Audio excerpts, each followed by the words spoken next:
Everybody cool their jets. Cool their jets. I was getting a cup of coffee. Yeah, you were. Okay, TC? Yeah. And by the way, TC just said something to me because I showed her an old photograph of myself. This is true. This happened. And I'm not sure if it was a compliment or not, although maybe it was. Of course it was a compliment. I'd rather not go either way. I would rather have consistency. I'll explain that in a minute. Okay, you explain that in a minute. But first, wager and watch with the BetParks Sportsbook app right in my pocket. Live in-game betting with the best of the Parks Sportsbook app from anywhere in PA or New Jersey. Bet while you watch all the action. Perfect to get in on all the action, whether you're at home, at your favorite sports bar, or wherever you are. Get some skin in the game. I mean, big college football weekend, big pro football weekend as well. Bet more than just the score. Bet player performances for touchdowns, points, goals scored, and more. The all-new BetParks Casino app. It's a sportsbook app all in one. It's the only casino and sportsbook app that I recommend. Download it now. You got to be 21 and in Pennsylvania or New Jersey. Gambling problem, call 1-800-GAMBLER. Time now for the headlines from Smerconish.com, the newsletter. So what were you saying to me? You were saying, I said, look at me in these photographs. Right. Yeah, I said, I look ridiculous. Actually, the whole purpose is, it is my anniversary. Happy anniversary. It is my wedding anniversary today. Fantastic. And I showed you a wedding photograph, and I said, my wife looks beautiful. She does. And I look ridiculous. You don't look ridiculous. You just look different. You don't have a beard. No, Your no, face I'm not letting is you get away with this. fuller. You said you've gotten better looking with age. I did and say then that. you said, and wouldn't you rather go that direction? 100%. You know, as opposed to... I said you have aged. And I said, no, I think I'd rather have been much more handsome in the day. No. And then it could all go to hell in a handbasket. I totally disagree with you. You have aged so well. So Really? wouldn't you? Yes. So wouldn't you rather be sitting here right now saying, like, I am an attractive man than I was attractive then and now I'm not attractive? I think it's kind of like a money thing about would you like to have never had money if you knew you were going to lose it? Right. So you're making my argument, which is... What is your argument? My argument is that the guys who are the quarterbacks in the day and hugely popular in high school and then end up, you know... I was the third string quarterback in the and day. Look at you now. The third string Look at you now. My point is you've aged well. I think that's a good thing. Well, about this, there can be no dispute. Yesterday, there were 20,078 votes cast at Smerconish.com. Thank you all. Has the outcome of the midterms destroyed Donald Trump's bid for the 2024 GOP primary? I wonder if I reran it today, if we'd get a different answer than even yesterday. Literally today? Yeah, because this is such a fluid situation. 58.37%, let's just call it 60-40, said yes.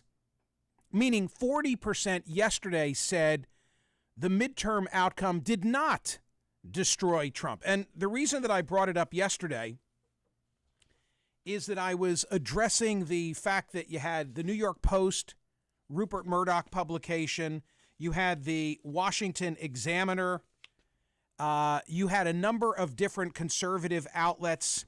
You had Mike Pence writing an essay and being forthcoming for the first time about Trump vis-a-vis January 6th. And I said, look, this represents a change. So now Trump responds, and he responds by taking on Ron DeSantis via Truth Social. And like, it's a laugher from the very first line. Now that the midterms are over and a success, really?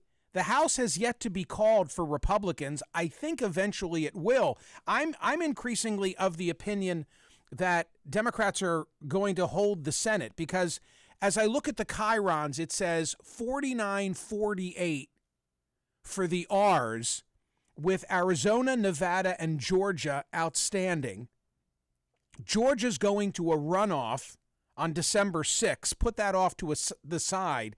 Arizona looks like a Kelly victory. David Wasserman says so. And in Nevada, I watched John Ralston, who was a guest on this program right before the election, talk about what vote is outstanding. And Cortez Masto seems like she's going to win that over Laxalt. I'm not saying it's a certainty, but if that happens, then all of a sudden the D's have 50, the R's have 49, and Georgia's outstanding. Can't do enough for the R's. Georgia then becomes a function of, is it going to be 50-50 with Kamala breaking the ties, hence Democratic control, or is it going to be 51-49? So Trump says, a success. And then he says, News Corps, which is Fox, the Wall Street Journal, and the no longer great New York Post, bring back Call, he used to be the editor, is all in for Governor Ron DeSanctimonious, an average Republican governor with great public relations who didn't have to close up his state but did. Wait a minute. Is that the pitch? Are you going to be able to convince Floridians or the rest of the country that DeSantis closed up Florida? I mean, DeSantis is recognized in contrast to Gavin Newsom as like the most free market, freewheeling, keep the schools open of anybody in the country. That's the best you can do? And then he says, unlike other Republican governors whose overall numbers for a Florida Republican were just average, middle of the pack, including COVID, and who has the advantage of sunshine, where people from badly run states up north would go no matter who the governor was, just like I did. So Trump's now trying to say, hey, Florida was warm. Everybody flooded Florida. DeSantis was the beneficiary. Then he tells a story about DeSantis coming to him at a time when he had low approval, bad polls, no money. Trump's endorsement saved him, says Trump. I fixed his campaign, and I sent in the FBI and the U.S. attorneys, and the ballot theft immediately ended. Then he says, and now Ron DeSanctimonious is playing games. The fake news asks him if he's going to run if President Trump runs, and he says, I'm only focused on the governor's race. I'm not looking into the future. And Trump says this, well, in terms of loyalty and class, that's really not the right answer. So he's saying, when the media came to him and said, hey, are you going to run for, the proper answer would have been no, because I'm waiting for Donald Trump. It reminds me of Captain Queeg and the strawberries. It's the first thing that popped into my head because if you remember, and my recollection is like the ship is going down and the crew is telling Humphrey Bogart it's going down, and he wants instead to count the missing strawberries. You look poised to do something over there. What are you about to do? So I have that scene queued up because you made mention of it when we were talking about this. If you'd like to hear how part of it sounds. Let me read a paragraph just to set the stage. Fine. The USS Caine was on the verge of foundering, nearly drowning in the waves of a typhoon in the middle of the Pacific, and Captain Queeg, Humphrey Bogart, looked scared. The neurotic naval officer, played by Humphrey Bogart in the 1954 Oscar-nominated movie The Caine Mutiny, clung to the ship like it was going under while his crew yelled out for him for orders. It seemed Queeg was testing their last nerve. The crew, as of late, believed the captain was out of his mind. He had recently ordered a sweeping investigation into who ate a missing quart of strawberries from the kitchen. I called this meeting. As you all know by now, we had an excellent dessert for dinner tonight. Ice cream and frozen strawberries. Well, about an hour ago, I sent Whitaker to the pantry to bring me another portion. He came back with the ice cream, all right. But he said, sir, there ain't no more strawberries. He said, sir? Now, gentlemen, I do not believe that the officers of this ship consumed a full gallon of strawberries at dinner tonight, and I intend to prove it. There you go. There you go. And what I did not know, I said to TC, help jog my memory as to what was going on, backstory for the Caine Mutiny. She finds a story from the Washington Post that says how the Caine Mutiny and the paranoid Captain Queeg influenced the 25th Amendment drafters, making it harder to sideline a president. There you go. So, in addition to those conservatives who have turned on Trump recently, and you could say, well, the Wall Street Journal has always really never, they liked his policies but not his presidency. But a double barrel in the Wall Street Journal now. First, from the editorial page itself, Trump is the Republican Party's biggest loser. You know how he hates that word. He has now flopped. He must be just beside himself. He's Captain Queeg, though. He's going out of his mind. Yeah. Taking on Ron DeSantis, he just resents DeSantis' success. He has now flopped in 2018, 2020, 2021, and 2022. And they go through chapter and verse all of the midterm elections where he put his thumb on the scale based on candidates who would engage in fealty to Trump, even if they were nut jobs, and he would be for them regardless of who else was in the field. And then Peggy Noonan, with such well-written prose, maybe Republicans will finally learn, she says. And she talks about how the normie Republicans did well. Chris Sununu in New Hampshire by 15, Governor Kemp in Georgia by 7, Ron DeSantis in Florida by 20. On Trump himself, everything has been said. And the Republican Party will now stick with him or not. It will live free or die. I said yesterday in a Zoom call with Steve Scully and Jason Grumet and the folks from the Bipartisan Policy Center. Yes. I said yesterday that I thought this was going to be a time period where I was dusting off the evergreens from now through Thanksgiving and Christmas. Not so much. No rest for the weary, and next Tuesday. More elections to come. I mean, is he really going to announce next Tuesday he's running? I think he is, because the more people say he shouldn't, the more he. Then he has to now. If he's he caught. does, caught. If he does, he is Queeg and the Strawberries. Come on, he definitely will. Do you think there's a chance he won't? I don't know. I did. Here's the question. Yeah. What would he say if he doesn't? He's made this whole thing about big announcement, Mar-a-Lago, the beautiful Mar-a-Lago, blah, blah, blah. So if he doesn't, will he make some announcement, or will he just cancel the whole thing? Did I tell you that yesterday I taped Michael Cohen's You told me podcast? you were going to. How did it go? Really interesting. I mean, just an uproarious hour of two guys cussing and talking politics, and great. one of them smoking a cigar the entire way. So it drops on Monday. So in other words, drops on Monday. The kind of show you wish we could always do. Like we had a real Michael show. Cohen and I talked about exactly this. Yeah. He knows Trump. Right. He was, he was Okay, so attached at the hip. What's his take? He will not run.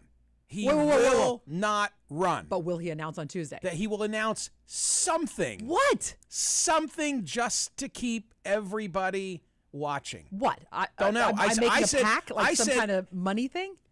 That's what he said. He said it's all a grift, and Trump is unwilling to give up the gravy train. And one of the points that Michael Cohen makes is that he gets bombarded because he's on all the lists with every time something happens in this score, there's another solicitation sent out. Oh, interesting. And that Trump is just ringing the register. Wow. So, yeah, Trump trashes DeSantis. Stay tuned. We don't know where this is going to end up. And today's poll question is right on point with this. And I want to give a hat tip to Sam from Sharpsburg, Kentucky. Hi, Sam. Sam, you suggested today's poll question. I may have tweaked the wording of it, but it's this. If Donald Trump fades, will it also be the demise of MAGA? If he goes, does MAGA go? I already voted. I've not yet voted, but I shall be voting no. I voted no as well. Aha. Whoa. We're in agreement. That's rare. TC, what else? Well, interesting that you said that about the poll question, because some social media came through about the poll question. Mark from Evergreen says, I'm disappointed you didn't run the survey question I suggested last week. I asked if Donald Trump would have more or less influence over Republicans post-election. I saw this coming, Mark says. The answer is less. Kevin says, I understand you're in journalism, but you're following the agenda of Trump, Trump, Trump.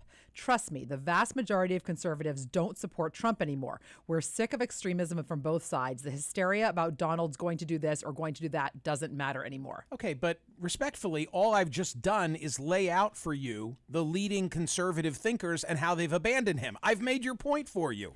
Raphael in Florida says everyone is thinking DeSantis is some Republican savior because he won Florida by 15 points, but Florida is now a ruby red state, so you shouldn't take too much from that margin. Okay, maybe. I mean, 20 points, by the way. 20 points. 20. But let's cut it in half. Okay. Let's cut it in half and say DeSantis wins by 10 on a night where Republicans are struggling to retake the House, even though the model is to win 26 seats. Okay, let's go state by state.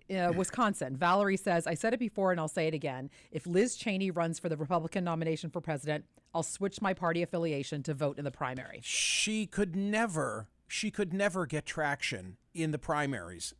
and she could never, as a Republican, and she could never get any traction among Democrats because Democrats revere her for her role pertaining to January 6th, but they wouldn't agree with any of the rest of her record. So she's truly an island. The only way that she could make an impact would be to run as an independent.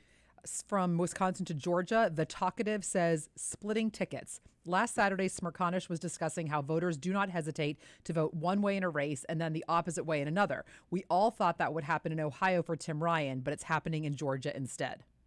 In the end, the lesson of Ohio is that it just, no matter what those early polls show, it's much more red than a blue state or a purple state. I mean, Donald Trump won Ohio by 8 when the polls showed, the election polls showed he and Biden neck and neck.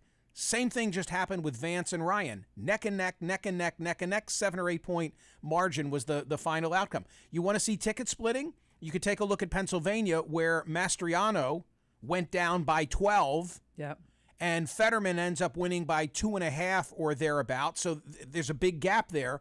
Look at Stacey Abrams and Brian Kemp in comparison to Herschel Walker and Raphael Warnock. There was a lot of ticket splitting out there. Well, speaking of Pennsylvania, Michael tweets to you, Michael, maybe Montgomery County went for Fetterman so hard because voters, including me, were so offended that Oz pretended to be from the county. Interesting. Isn't that interesting? Could be. And he wasn't the only one that tweeted that. Everyone was like, wait a minute, Monco went for Fetterman because we all knew Oz wasn't from there. It's an interesting theory. I thought so too. We're the ones who know he's not from here. Dr. Susan Bashinsky said, you must be really sad this morning that Fetterman won despite your mission to make him unelectable these past months. I hope you know what empathy is and people with disabilities are valuable, not to be thrown away because they aren't perfect. I think that I regret... By the way, I wouldn't have said that tweet except for a lot of people had similar sentiment. I take no pleasure nor pain from the outcome of the Pennsylvania race. I thought they were both deficient candidates. I said that long before John Fetterman had a stroke. Obviously, I cannot let this time go past without the biggest reaction this week. Go ahead. I know what it is. It wasn't any of the states I just said. I know. Let's just frame Trump. this. It was a midterm election for the ages. Week.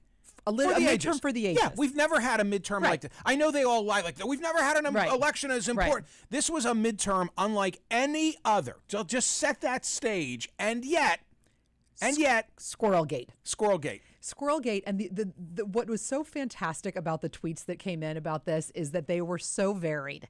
People had so many opinions. People had so many angles to the squirrel. We don't have time now because TikTok, but let me just run through a few. I had a squirrel in my home office. Yeah, you did. He arrived the morning after the election at 4 a.m. as I'm sitting at my desk doing my read-in.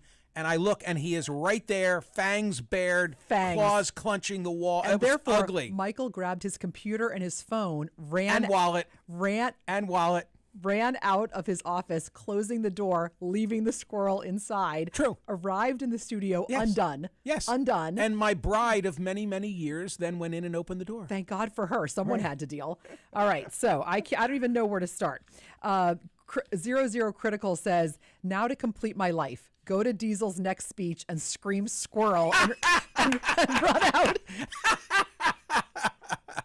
Nassim says, Squirrel! Nassim says, storytelling at its finest, man versus predator. Right. As only the independent and inimitable Smerconish could tell it. Godspeed. Rigatoni says, it's nice to know that Smirchy Shack ended on a positive note. By the way, did you paint the squirrel's tail? I'd hate to have him come back. Otherwise, the next squirrel tail will be Deliverance, the squirrel's revenge. It is funny how the exterminator told me the story about the guy who did catch a bunch of squirrels, paint their tails, turn them loose a few miles away, and they showed up. My little guy has not yet left the Willows to come back to my place. Will says it's probably the fault of those liberal DAs. I bet that squirrel has a record too.